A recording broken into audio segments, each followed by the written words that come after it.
1. Maddie Did It, Episode 1. It all started with the rain. The Springville Massacre Commission from the sworn testimony of Mrs. Amy Lecter. We heard the crash first, right before the lights went out. We don't live too far from the country club. Our son Cole even worked there during the summers as a caddy. Made good money too. Anyway, next we smelled the smoke and ran out onto the porch. I could just make out them flames over the treetops. That club must have been brined in gasoline. It lit up the sky purple. My husband George jumped in his truck to head over there while I sat on the porch and waited. And waited and waited. 2 whole hours I waited to hear something. Had no idea what was going on. Phones weren't working. Just as I was finna head over there myself, I see Cole walking out of the dark, limping down our driveway. Eyes wide like he saw the face of God.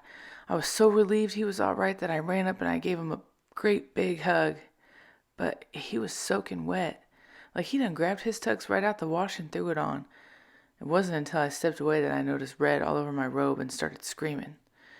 We took him down to the hospital. Not a scratch on him, but they transferred him to the mental ward on account that he wouldn't talk. Still won't talk much. And my Cole, he was a talker. From day one, we couldn't get him to shut up if we tried. He was the tattletale of the family, always ripping and running. Now he barely moves, barely blinks, just stares off at nothing. Only 2 kids survived prom night at the country club. Cole was one of them. They say when you go through something like that, your instincts kick in, so his mind must have told him to come home. He walked over 2 miles through the mud with one shoe covered in the blood of other children. When I asked him what happened, he just kept mumbling, "Maddie did it."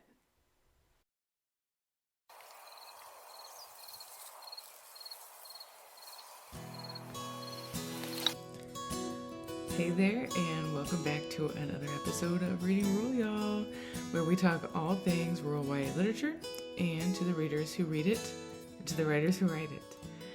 I'm your host, Dr. Chea Parton, and I am so excited for today's episode on a number of levels.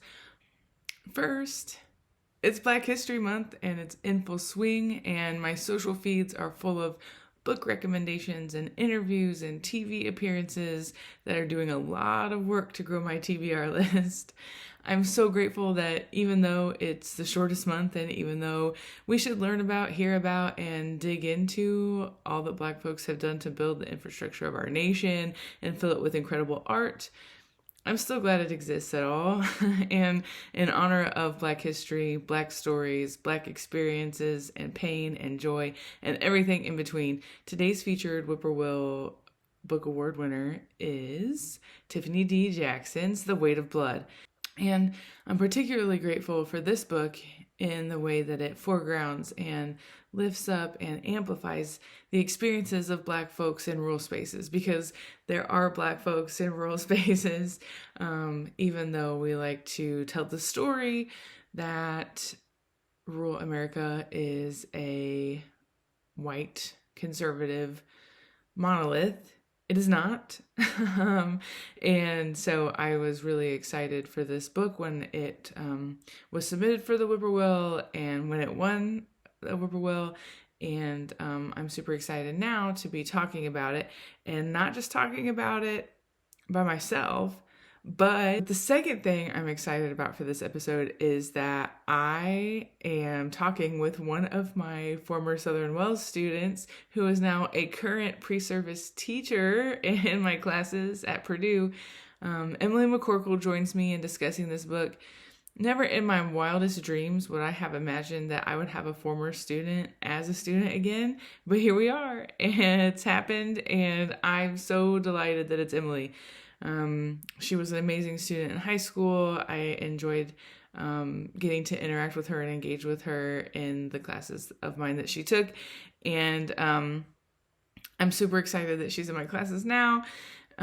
She always brings critical insights to every discussion about ideas and texts, and this book talk is no different. It was so much fun to catch up with her and talk books with her once again. So thanks, Emily, for coming on the show, and please tell your mama I said hi. So before we get into the book talk proper, where Emily and I discuss the book, I want to tell you a little bit about The Weight of Blood. So first of all, number 1, it's excellent. If you are a horror fan or if you're a fan of Carrie, this book is basically a love letter to the horror genre and also to Stephen King's Carrie and also to Tiffany Jackson herself as a young kid who really loved Carrie. So that's number one. Number two, it's that, and it's an incisive and critical look at the dynamics of rural southern towns who still have segregated proms. If you know anything about how Tiffany D. Jackson works and operates as a writer, you know that she writes stories that are fictionalized accounts of true events. So she finds a news story, some situation or circumstance that is in the news cycle that is interesting to her. And she does an intense and mind-boggling amount of research, and then she takes what she has, what she's learned from her research, and she weaves that into her own take on the story. So in this case, the news story is about a segregated prom that is still happening in a small Georgia town. So that was the inspiration, the like true event that was the inspiration for this book. Now, I don't know if you can tell, but it's early in the morning here. My children are still asleep, and so I had some time to record, and I thought, I'm just going to go ahead and get it done. So sorry if my voice sounds a bit weird, and also that the sun isn't shining through my beautiful big window in front of my desk where I normally get the best natural light. But it's still dark outside, and I'm working with what I got. So thanks for being here on this journey with me and for not judging me for this. Okay, so the summary of the book. So The Weight of Blood follows Maddie Washington, who is an outcast in her small town Georgia high school. Things go from bad to worse after she is outed as biracial by an unexpected rainstorm. That scene still hangs with me. Anyway, read the book and you'll see. So Maddie had been passing as white her whole life in this town thanks to the very strict rules of her father, her white father. More bullying ensues in a way that puts a spotlight on her school's racist roots. So student leaders in the school come up with a plan to smooth things over. And they are going to host the school's first ever integrated prom as a show of unity and proof that they're not really racist. People of various racial identities are left to navigate these unprecedented waters of social upheaval. The popular white class president convinces her black football star boyfriend to ask Maddie to be his date, which leads Maddie to wonder if a normal life might actually be possible for her. When the popular white kids pull a mean-spirited prank at prom, they discover Maddie's other secret. And that one will cost them dearly. Okay, so hopefully that summary teaser gives you a little bit of an idea about what this book is about. It gives you a little bit of an idea of the social issues it tackles and how it's going to do that. And hopefully also piques your curiosity and inspires you to buy a copy and read the book, which you really should because it's super, super good. Okay. Now that we've covered all that, let's get on to the good stuff, and let's get into Emily and my discussion about the book. Thanks for being here with us. I hope you enjoy it, and I'll see you on the other side of the interview. All right. Hey, y'all, and welcome back to another episode of Reading Rule, y'all. I am excited that you're here with us today. On this show, we talk about all things rural YA literature, to the readers who read it, the teachers who teach it, and to the writers who write it. And today, we're talking to a reader. Y'all, welcome Emily McCorkle. She's actually a former student of mine from Southern Wells, which is exciting, but the even more exciting thing is that she's a current student of mine. in Purdue's transition to teaching program. She wants to be an English teacher, so I am all for that. And I'm excited that she's here to talk with me today. We're going to be talking about The Weight of Blood by Tiffany Jackson. It was a winner of this year's Whippoorwill Award for Rural YA Literature. And so we're just going to launch into this discussion and we're going to talk about this book. It's such a good book. Thank you, Emily, for being here with me. I'm so excited to talk to you. Thanks for having me. I'm excited to talk about this book. Okay, good. Well, the thing that I always start out with, the thing that is my obsession is where are you from? And how do you think that that has impacted who you are as a person and a reader? Yeah. So I did go to Southern Wells, as you said. I spent most of my childhood growing up in a small town that no one knows about called Petroleum, Indiana. The town doesn't have a stoplight. Dollar General has not yet infiltrated it, so it's pretty small. Um, it does, of course, have a church and a post office, like most small towns. And a lot of the families in that area have blue collar jobs that they have to travel to. There's a lot of farmers in that area. So the hard work mentality is kind of in everybody's blood, I think. um, to this day, I would say if you drive through it, I wouldn't be super shocked if you saw a Trump flag or a Confederate flag flying high. And there's also still kind of an expectation as a woman to just graduate from high school and either get married or go to college and then get immediately married and start having babies. So that's kind of the environment that I grew up in. Um, so how that impacted me, I guess. I adopted um, that view growing up just to not cause a fuss or be seen as liberal scum, as a lot of people say. And I'm a very conflict avoidant person, so that was the only option for me growing up was to adopt those views. Um, so because of that, books are where I learned about other points of view. It's how I escaped my bubble and learned about the outside world. So while reading was and still is super hard for me, I struggle with reading comprehension, so it takes me a really long time to read. I love to read anything and everything from sci-fi to YA, detective fiction, nonfiction, historical fiction, everything. I spent a lot of time at the public library just trying to go to as many worlds as I could. Yeah. And I think just because we kind of shared the same world for a while, it's really interesting because it's easy, I think, for a lot of people to characterize small towns exactly how you described Petroleum. But the thing Mhm. that I know from teaching in Southern Wells is that, like, not everyone was like that. And there were liberal scum in in this, there were students that Yeah. would, to some people warrant that moniker, but like not everybody felt that way. It just that's sort of the traditional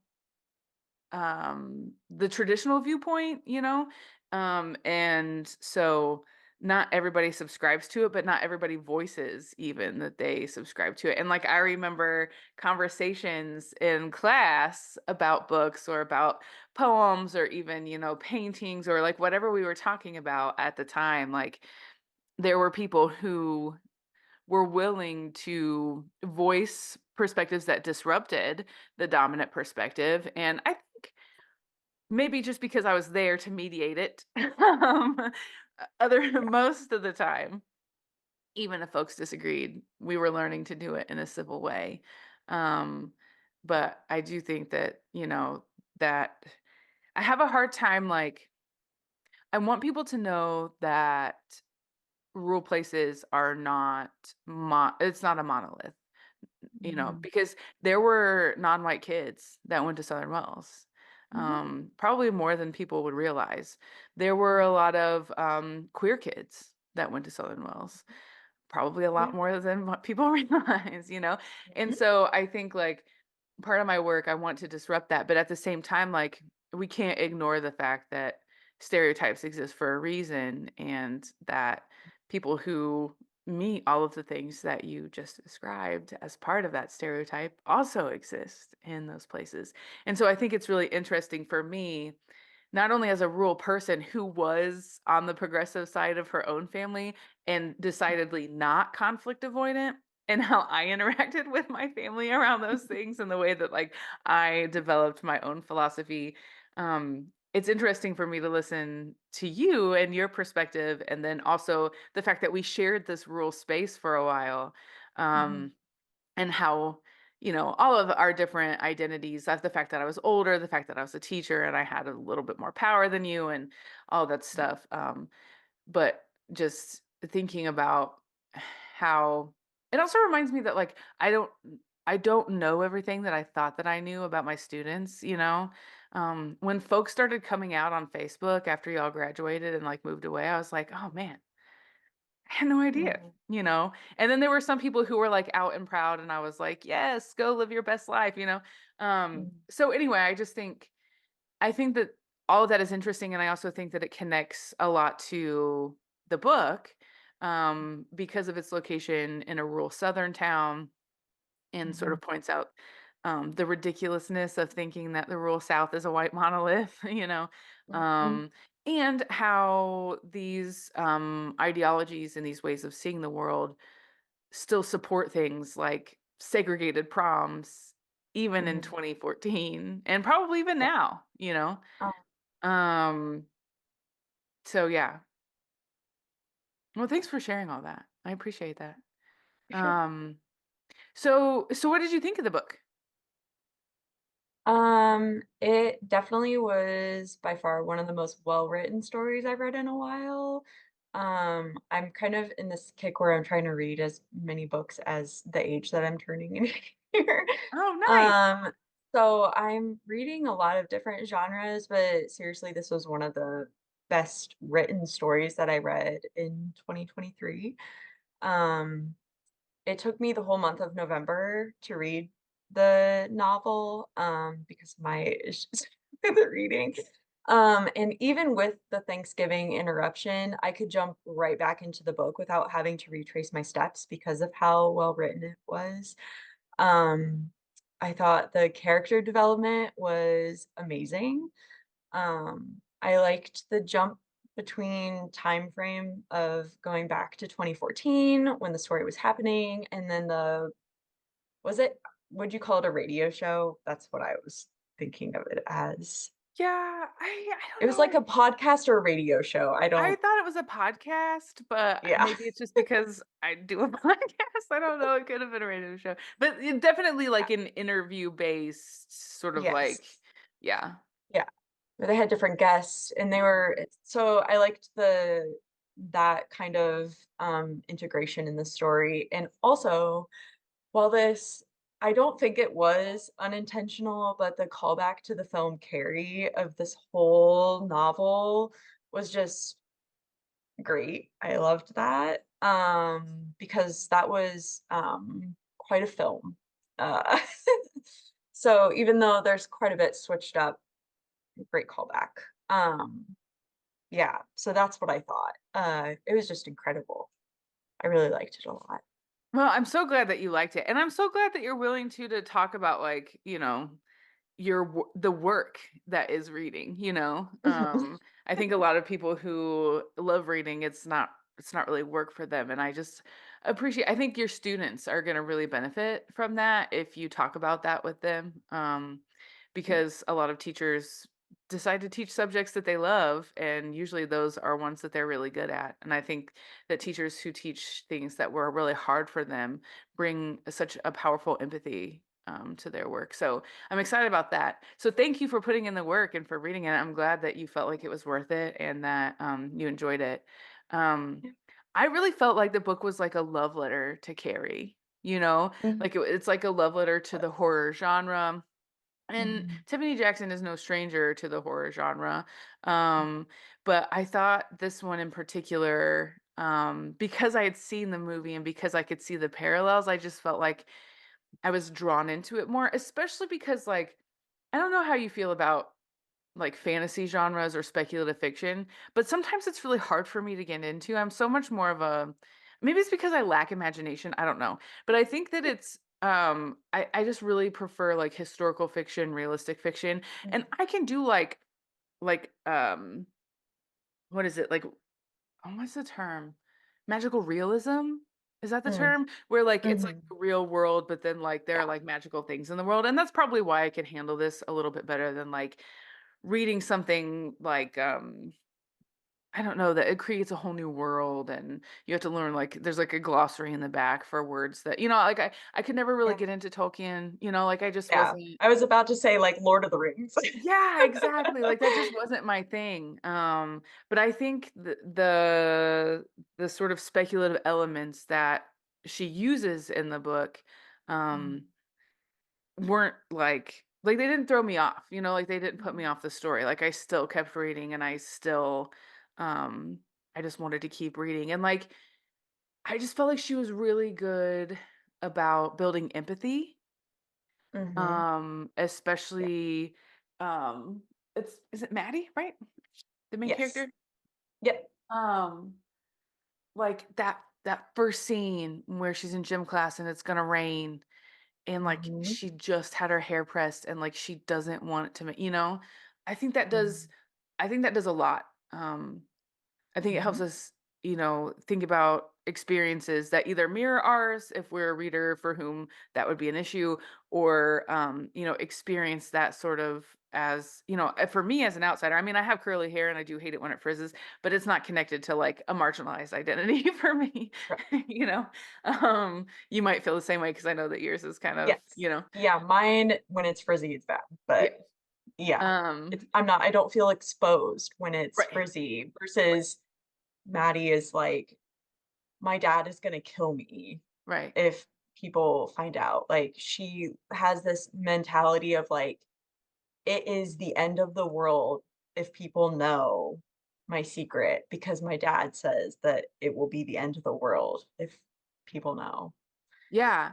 Yeah. And like she's not entirely wrong, because like it's Mm, still, taking place in a world where whiteness is power majority and whiteness is privilege. And so like, if you're passing um and you're doing it successfully, then I think the worst fear is for something like that to happen, mhm, and for you to no longer be able to pass. And so I think like I was like invested and hooked from like that first scene. And I think that the like interior, like Maddie's interior, the way that mhm, Jackson builds it and yeah, I felt like it was like super, super well done. And I was totally engaged and invested in what happens to mhm. Maddie. Yeah.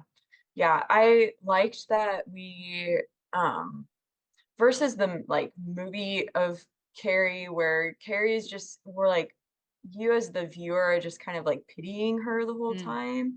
mm, I think what, with Maddie specifically, because we got so much insight into her family background, like, what her dad was like, and kind of the tale around, like, why her family has so much shame around them. Her dad, like, was kind of like they were south of the tracks, you know? yeah. So the family was marginalized. They not like, the town didn't know she was, passing. They had they just assumed she was white, and weird. But but unlike the film Carrie, we get to see, like, a broader view of Maddie as a person and what her experience was like, and so I think that, um, I don't know, like, her as a character, we just know, like, why she's doing what she's doing, and we are able to be in Maddie's shoes versus in the film Carrie, it was just like we were watching this girl get bullied Mhm. and we're like, okay. It was just like it was a horror film. It Right. wasn't like it didn't seem super realistic. Mm.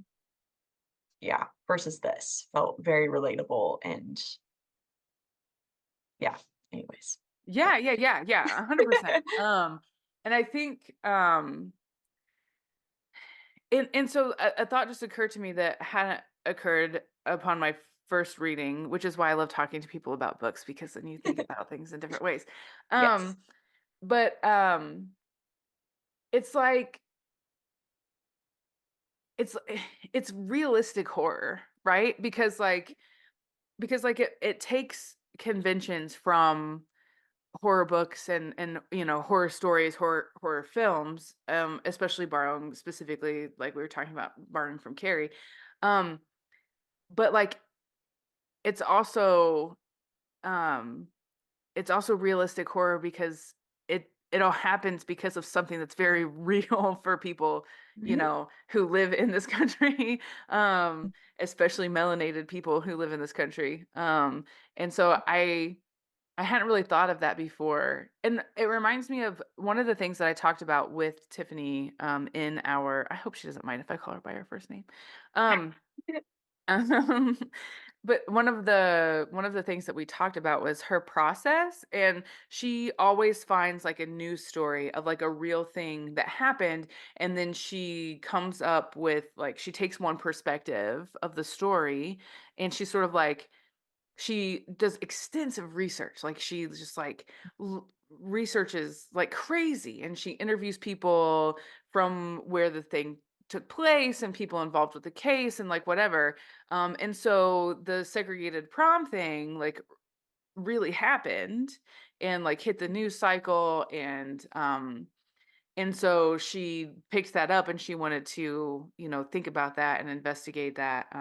And so she did a ton of research talking to people who lived in the town where it happened, and um, all of that kind of stuff. And so I think that that's probably really what tethers us um, to to the story and its connections to reality, and also helps us connect to Maddie and sort of makes her feel like a real person because she sort of Mhm. is, because Yeah. there were real people who experienced this thing. Um, yeah. So I hadn't really thought about that before. So thanks for talking to thanks for talking to me Yeah. and allowing me to think about things differently. Yeah, yeah. Um, so that sort of brings me to the sort of rurality of the book. So when I saw this pop up in our Whippoorwill stacks, as a nominee, I was like, Tiffany D. Jackson, really? Because she's from Brooklyn. She talked about how she was a city girl in our interview together, and so I was just like, why is this book here? Because I just assumed that she would only write about things that took place in the city because that's how she identifies. Because a- all the writers that I talk to talk about writing about things that they know about, right? Write what you know. And then she was like, she even said in the interview that when she won, she was like, what? I won a book award for rural books? Um, Yeah. and so I was just wondering what your take was on the sort of authenticity of the rural setting. Like, did it feel true rural to you? Obviously it's a different location. It's the rural South and not, rural Yeah. sort of Northeast Indiana. But there's overlap, even though rural cultures are different. So I'll stop talking now and I'll just let that question hang. Like, how did you feel about the way the rural was portrayed in the book? Um, I I think it was portrayed really well, which is probably why it won. I think that there's a lot of like the rural stereotypes within the text that really, and as you said at the beginning, those stereotypes exist for a reason. So I think that the way that she incorporated them kind of like lended to the authenticity of the rural setting. Mm, For example, the smallness of the mm, community, the fact that all of Maddie's classmates knew her family's history is not something that is normal outside of a rural setting. And like I experienced that. I knew everything about everybody in the school, and I'm sure you grew up with the same kind of experience. Um, and then there's like a character like Kenny, who is this football star that it's like the town is kind of resting on his shoulders, um, for them to have a name for themselves. And there seems to always be that kid in rural communities, like either whether it's through like athletics, which is the normal route of like, oh, they're going to be a big star and our town's going to be known because of this kid. Um, or academically, but that's not as common. It's like what's um, it's like yeah, the town seems to take pride in the fact that that student was bred there, mm, and that seems to be kind of a sentiment in rural communities in general. Like I remember there was a student who went to a different high school in Bluffton, and he got an athletic scholarship and played football for some university and then went on and played for some I know nothing about sports. But I just remember he was all over the newspapers mhm, because mhm, people were like, "Wow, we're gonna be known." Like, so there's all this pressure on that student, and we see that in Kenny and that character, and she Tiffany did a great job of embodying that in Kenny of he while he was a black man in this primarily it seemed like it was a primarily white town. I don't know that for a fact, but um he was a chameleon and he felt like he had to be mm, because everyone's depending on me and it's not normal for a black man to succeed. And so I have to act like these other people because that's the only way I'm going to prove myself. Um, so yeah, I mean, I think those are the things that she did really well that helped her win that award mhm. for writing a rural novel. Yeah, I think, I hadn't really thought about that, but again, this is why I love talking to people about books. But I mean, even when we were at Southern Wells, like, the principal was Mhm. like on the state football team or whatever when they won state. And like it was Yeah. like a decade or more ago and Yeah. people were still talking about it, that was like still part of his like identity. Mhm. Um and I feel like that brings up a really interesting tension, right? Like the simultaneity of like wanting to be known and also wanting people to leave you alone and for outsiders to stay away. Mhm. Like there's this Yeah. tension between like wanting to prove that as a rural town that like we've got something to give, right? Like that we've got we've got resources, whether it's like people resources or natural resources or like, wanting to be known as like the spinach capital of the world or like Yeah. whatever, like everybody wants that sort of thing. Like even Montpelier with like that sort of like, the statue that's ridiculously offensive. Yeah. Like the big But it's in Parks indigenous and Rec, it's statue. in the intro, did you know that? What? It's in the intro of Parks and Rec, that the show. Oh, is it?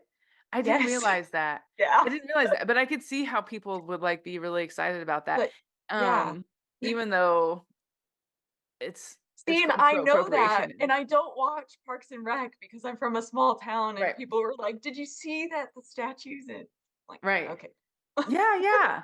I don't think sorry. Gaston really has anything like that. What was that cop show with Eric Estrada? Um, I can't remember what it was Okay. called, but anyway, they came to like Yeah, yeah. Muncie or whatever, and that was kind of a big Oh deal. But yes. Uh huh. but that wasn't even Gaston, like, it was just, like, the Yes. smallest city closest to the town. Um, Yeah. but I guess Montpelier is kind of like that, because it's bigger than Petroleum and Penedo and Liberty Center and all of Yeah. um, but anyway, so yeah, so I think, like, there's this interesting tension between, like, wanting some kind of claim to fame and also wanting people to stay away from you. Yeah. Um, and I think you're right. I think that he embodies that. And in that, there's this really interesting layering of privilege, right? Mhm. So like, um, racially as a black man in white supremacist America, but also in a small town, um, not a lot of privilege, like not, pretty much none.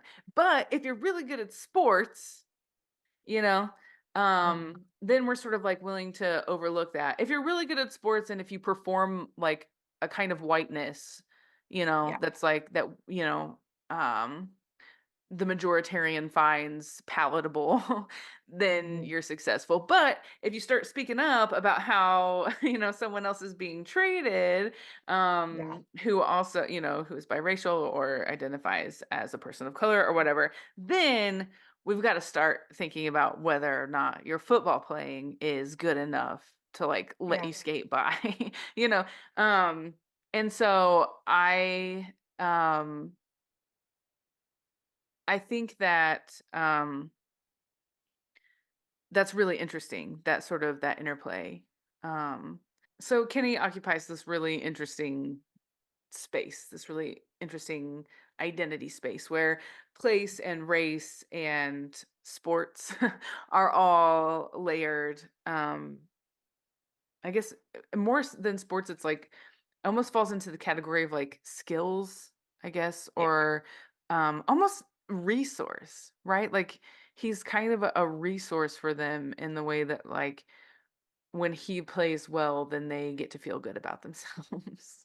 Yeah. you Yeah. um And she also has then the fact that Kenny has a sister who's doing the opposite mm, and is participating in peaceful protests of saying like, hey, Black Lives Matter. Like she is literally protesting in the town and they hate her for it.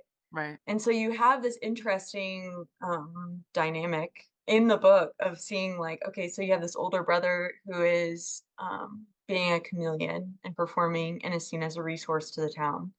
And then you have his sister who is seen as an outsider who's bringing in outsider ideas and we need to shut her up because she's messing with the how the town runs, how right, the town flows, the normalcy of the town. She's trying to interrupt things, and right, it's not okay. yeah, yeah. And like while I feel like his status kind of offers her a little protection. Yeah, Um, it's like it's clear that she's not held in the same esteem as for what sure. he is. So, because I've been talking to pre-service teachers, um, I mean, full disclosure, I did my first one of these like last, in like the last series that I did on the complicated calculus and cows of Carl Paulson. Um, Yeah. but I'm interested to know because, like, I always have fun coming up with ways that I would teach these books, like if I was still in my classroom at Southern Wells, like, Yeah. what would I do with these books? And so I'm curious, as a future English teacher, your own self, and in probably a rural school, which we kind of talked about before I started recording, but like that you want to be in a rural place. Um, can you see yourself teaching this book? And if so, what are some ideas for how you might go about that? Yeah. So I want to preface this with I thought about this um in the context of the school would allow me to teach this book Sure. because I think there's a lot of trigger warnings that would have to be given. So I don't think a lot of school boards would even allow this text to be taught in a school, sadly. Um, but there are so many valuable themes within the text that I can see being modeled into lessons. obviously there's the issue of race is a huge that's obviously one of the biggest themes in the text. There is the topic of place in this text. What does it mean to grow up in a rural town? What does it come with?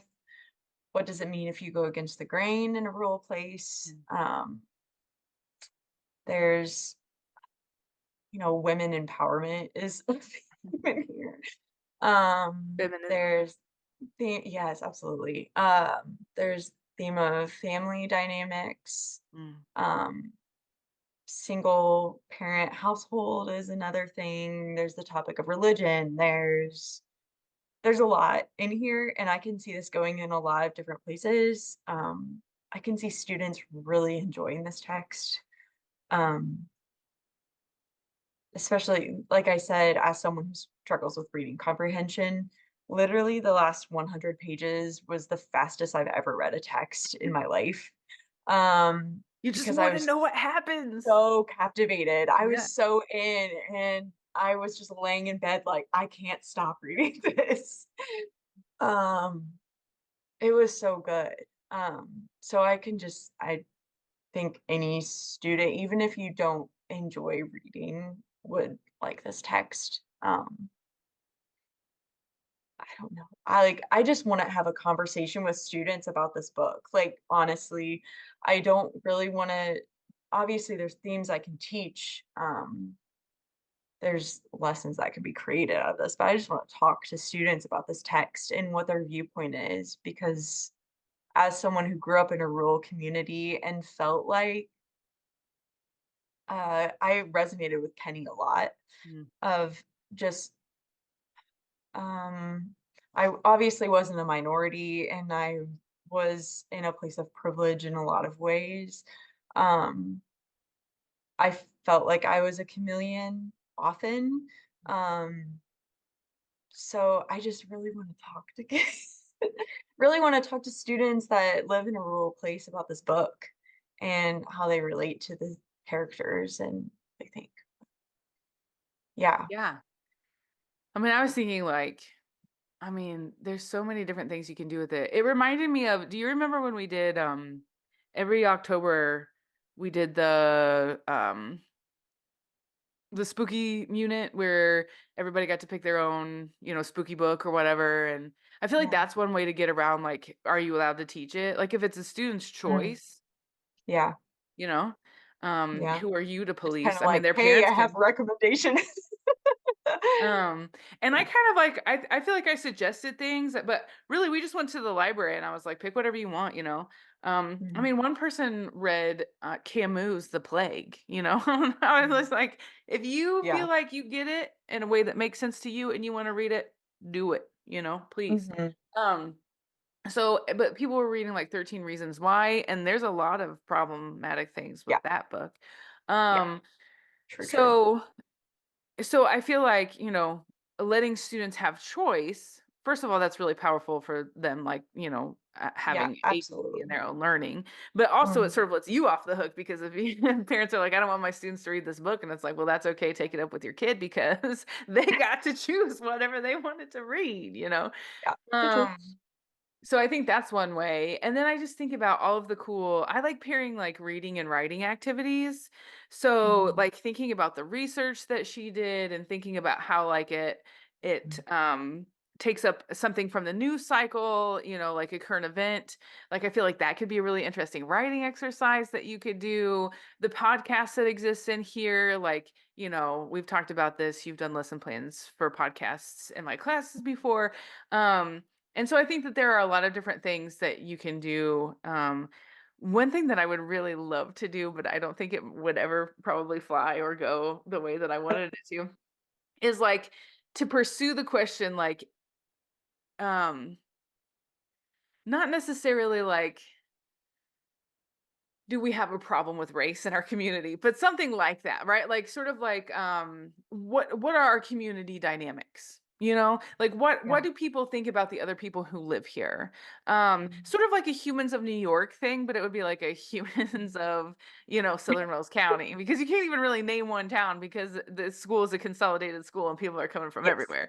Yeah. um But something like that, right? Where like we have this question like how do you feel about your community or even I don't know, like I think that would be interesting for students to do that research and to go in and sort of learn like what community stakeholders think and feel about how the community is working and like what's Mhm. not working, like what are some of the issues that you think are facing our community, whether it's like the giant pothole or the fact that like people keep getting creamed on 218 and dying, like Mhm. Yeah. what are the issues facing our community and what can we do about them? And then like have some sort of exhibition where like students have written all these things and come up with these presentations and then like, the school board members come in and like the town council people come in and they look at what students are doing. Like I think that that would be really, really powerful and a really good way to connect Mhm. writing and also students' own experiences to the experiences that she, outlines in this book. Um, but those are some of the sort of like knee-jerk reaction things that I came up Yeah. with. Which, I feel like are a lot, I don't know, they just pop into my head. um, and because I just want to teach everything. Like you, I want to have Socratic circles about this book and I want to have, discussions and I want to talk with students about the issues that are facing our society because the only way it's ever going to get better is if, somebody does something about them. Um, Mhm. so anyway, um, hopefully that's helpful to teachers who are listening to this episode, or pre-service teachers who are listening to it, or just like the regular public listener. We hope that this has been helpful for you. Um, I mean, we've kind of already said this. I feel like it should be like an explicit part of the conversation though, but like, would you recommend that other folks read this book? Absolutely. I really would. Throughout all of 2023 was rating every single book that I read, and I gave this a 9.8 out of 10. Nice. What So are, I what would strongly recommend. what points did you take away? Like what did you take away points for? I'm curious. I just really wanted to know more about Maddie's mom. Me too. That's a good point. So that's the only reason I took away point 0.2 points from from my review was because I really wanted to know more about her mom, even though it would have made this book way longer, probably. I really wanted to know more. So Yeah, that's a good point. We do, I mean, we sort of learn a little bit about her, yeah. kind of more towards the end. Um, Mm, but yeah, yeah. she was a big mystery. Mhm. Maybe that would be a cool sequel, if like the point of view switched from like Maddie to Maddie's mom and that would Good be one. an interesting sequel. Especially because like even thinking about Carrie, Uh-huh. like you were talking about, you're sort of like on the outside and you have really no idea about why Carrie's mom does the wild stuff that she does, you know? Right. Um and so having some sort of insight I think makes viewers like less judgmental and also like really helps to hold the nuance, in situations and um, challenge readers and people um, Mhm. to think more about how they judge people and react to people initially without knowing what the full story is. Because we can never really know the full story. Um, Mhm. but yeah. Okay. Well, I don't want to take up any more of your time. Thank you so much for being here. I really appreciated everything that you brought to this conversation, and I hope you had fun too. Um, and I'll be seeing you in class at some point. Yes. I look forward to seeing you in class very soon. Thanks, Emily. Yep. Well, I hope that was as fun for you as it was for us. We really enjoyed talking about this book, and I hope that you get a copy and you read it and you love it as much as we did. Thanks for being here again, and I hope you will add The Weight of Blood to your Black History Month TBR. Come back next time to listen in on my conversation with the author herself, Tiffany D. Jackson. I still can't believe that it happened. She is such a powerhouse. And I was just tickled that she was willing to sit down and talk with me. So it's a good one. I'm telling you, you don't want to miss it. And in between now and then, if you have a spare moment, would you tell a rural teacher, student, or reader in your life about this podcast? Word of mouth is one of the biggest ways folks can find out about us. So share it on your socials and let folks know what we're doing over here, because I feel like as a rural teacher, I would have loved to know about something like this. I would have loved a podcast like this. And I'm thinking that maybe other rural teachers or, rural kids who are readers would want to know about it too. So if you got somebody you think might be interested, make sure you let them know we're here. It'd also be super helpful if you reviewed Reading Rule Y'all on Apple Podcasts and other podcatchers, but Apple Podcasts seems to be the one that the algorithm powers that be use to promote and let people know that we exist. Even if you just give it a starred rating, hopefully a favorable one, that would be so helpful. And if you're not sure how to do that, shoot me a message at readingrule@gmail.com or via the Literacy in Place website, and I'll be glad to help you out. It took me a little while to figure it out too.